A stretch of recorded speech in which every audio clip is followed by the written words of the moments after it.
ঘটনাটি বৃহস্পতিবার রাতের। অতিরিক্ত বমি করায় নিজের শিশু বাচ্চাকে সিলেট উইমেন্স মেডিকেল কলেজে নিয়ে গিয়েছিলেন তানজিল নাভি নামের এক ব্যক্তি। তার সঙ্গে ছিলেন তার বয়োবৃদ্ধ অ্যাডভোকেট বাবা। তানজিল নাভির অভিযোগ, লাস্ট আওয়ারে শিশু বাচ্চাকে নিয়ে যাওয়ায় ক্ষিপ্ত হয়ে ওঠেন ডাক্তার।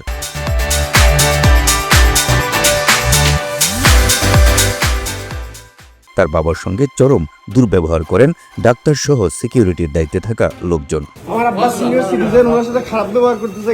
এমনকি তাকে সহ তার বাবার উপর শারীরিক নির্যাতনও চালায় হাসপাতালের সেবা কাজে নিয়োজিত এসব ব্যক্তিরা। ঘটনার পর নিজের ফেসবুক প্রোফাইলে ভিডিও ক্লিপ ও পোস্ট দিয়ে ঘটনার বিস্তারিত জানান ভুক্তভোগী তানজিল নাভি। মুহূর্তেই সামাজিক যোগাযোগ মাধ্যমে ভাইরাল হয়ে যায় তাদের উপর হাসপাতাল কর্তৃপক্ষের অত্যন্ত বাজে আচরণের সেই ভিডিও। এতে নিন্দার ঝড় ওঠে নেটিজেনদের মধ্যে। আর অপরাধীদের শাস্তি নিশ্চিত করতে প্রয়োজনে আইনি ব্যবস্থা নেওয়ার কথা জানান ভুক্তভোগী।